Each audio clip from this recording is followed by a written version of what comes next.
My name is Taylor. I'm 37 years old. I started my own company when I was 31. Business has been going well, and I have around 20 employees now. It's a friendly and fun workplace. I'd like to tell you about the ups and downs of my life before starting this company. I got married at 27 and had a child at 29. When I was single, I worked as a web designer for a company. I didn't really have a strong desire to get married, but I was set up on a blind date with a guy through my family acquaintance. Leo was the same age as me and worked as a salesperson for a big company. He came on strong right from the beginning and proposed before long. I ended up quitting my job and becoming a homemaker as he wanted, but it didn't take me long to realize his true nature. First of all, he couldn't detach from his parents.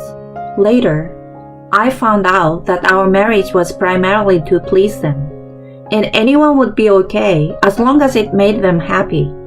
So he often went to see them on weekends, leaving me alone at home.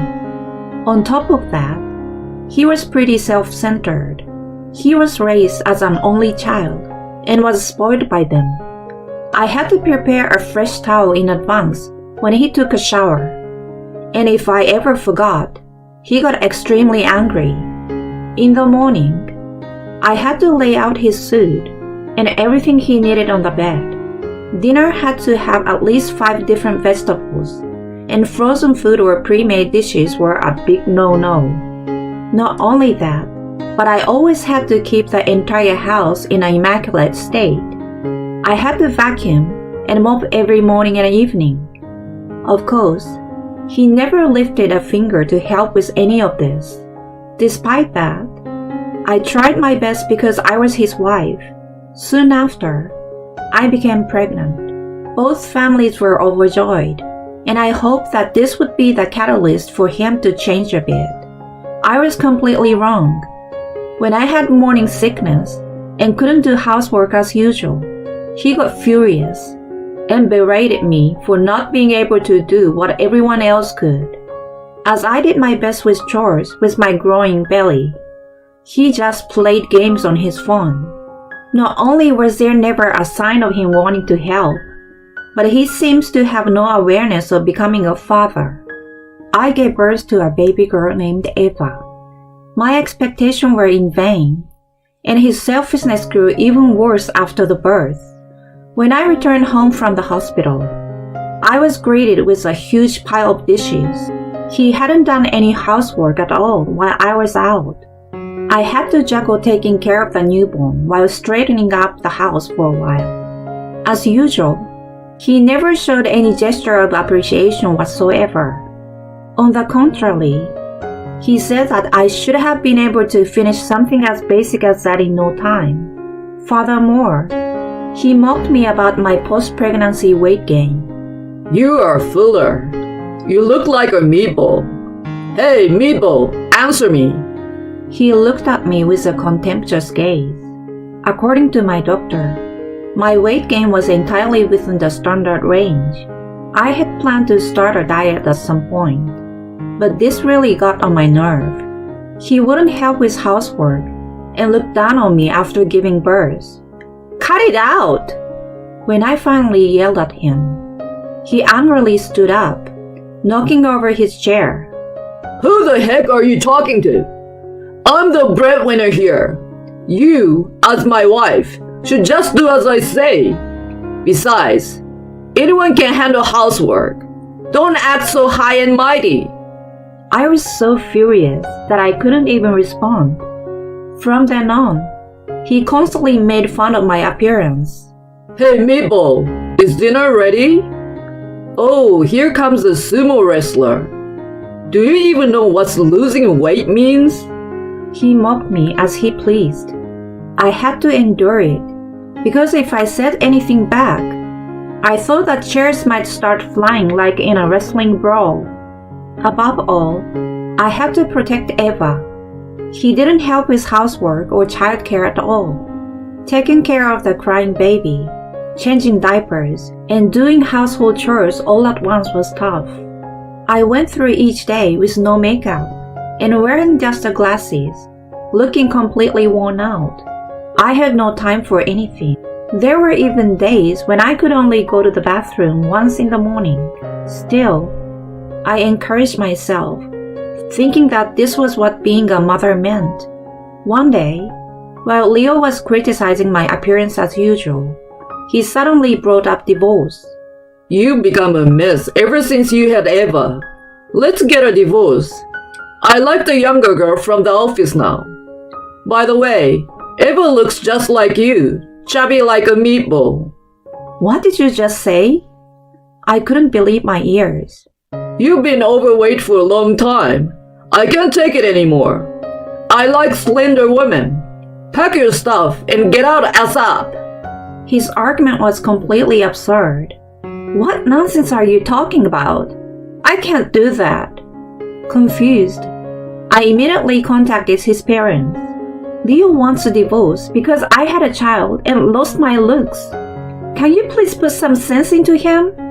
Contrary to my frantic state, my in-laws remained indifferent. If he says so, it must be true. It's evidence that you haven't made enough effort. What have you been doing? You shouldn't upset my son. I had no choice but to despair. Get out already! I have no interest in someone who's given up being a woman. How are Eva and I supposed to live from now on? I don't care. You should learn to stand on your own feet. Bye-bye, meatball mom and baby. I had reached my limit with his repeated insults. That very day, I decided to live with Eva. I didn't cry. To be precise, I couldn't even cry. I was rather outraged by him, who had insulted not only me, but also our own daughter. With nowhere else to go, I turned to my parents for help. They had my younger brother and his wife living with them, and they had a baby of their own, roughly the same age as Eva. I thought it would be a burden for them if we moved in, but I had no other option. When I asked if we could stay for a while, both my parents and my brother's family warmly welcomed us. I shared the whole story with them and mentioned my marriage was over. They encouraged me to stay as long as I needed. That was when I finally shed tears. I couldn't stop crying, feeling their warm support. Then my brother's wife Emma made a suggestion. You would probably need a lawyer now. I used to work as a secretary at a law firm before I got married. A friend of mine still works there, so I can introduce you. Thanks to her, I met a competent lawyer a few days later. Sophia was in her early 40s with her own divorce experience, and she was very empathetic and helpful during our consultations. We had several rounds of divorce negotiations, but we couldn't reach an agreement easily. Leo refused to pay child support. Sophia, after a brief preamble about wanting to tell me her personal opinion, said, "Your husband is arguing that you've neglected your duties as a woman and prioritized the child. He's like a selfish child in a man's body. He married you to please his parents, and controlling you is the goal of his marriage. I don't want to discourage you from pursuing child support, but I also think it might be best to completely sever ties now. Both he and his parents are unreasonable people. Instead of dealing with them, I think looking toward the future is more constructive." She spoke seriously, and something inside me snapped. The reasons for divorce were so flimsy. The insult he hurled at Eva at the brink of separation was too much. Dealing with him any longer was unbearable. I wanted to be free from him as soon as possible. I made up my mind. I was determined to raise Eva on my own and find happiness beyond this point. From now on, you need to work hard to support your daughter. Are you really ready? I sure am, I replied firmly, making a commitment to face the future head-on. When the divorce was filed, I resumed my work as a freelance web designer. Fortunately, it was a popular field, and I started getting steady work even as a freelancer. I worked tirelessly, designing day and night, and juggling nursing and childcare along the way. As a freelancer, I launched a website and made full use of social media, like X and Instagram for marketing. As a result of my efforts, I was able to earn roughly the same income as Leo in about a year. Moreover, I won an excellent award in a web design contest, which brought in even more work. Then, I started my own design company. During the times when I couldn't manage everything on my own, Emma helped as a secretary. I also had the assistance of part-time employees, allowing the company to run smoothly. As the business grew, I realized the need for sales efforts. So my brother, who had previously worked for a major advertising agency, quit his job and became the sales manager. With his natural business acumen, he built on the social media-focused marketing I had been doing and expanded into advertising using traditional media. The performance soared in no time. As my company gained recognition, I started paying more attention to my appearance. At the time of the separation, I was always struggling, with no makeup and just wearing glasses, while my determination remained the same. Being in the position of a CEO meant I couldn't help but be conscious of the perception of my employees and clients. So I graduated from the plain look, invested in branded suits and bags, got a neat professional hairstyle, and kept my makeup subtle enough not to appear overbearing. I realized that my confidence and pride as a business owner were reflected in my appearance. One day after work, I went to a restaurant in Chelsea with Emma. It had a great atmosphere and was one of my favorites. The staff were friendly and always recommended the daily specials, so choosing a dish was easy.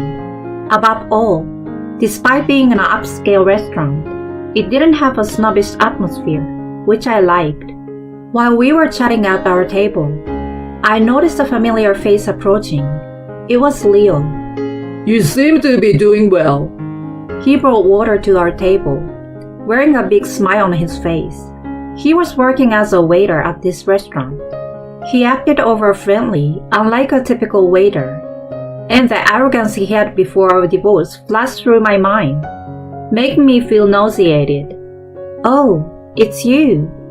You seem to be doing fine too," I responded with a smile.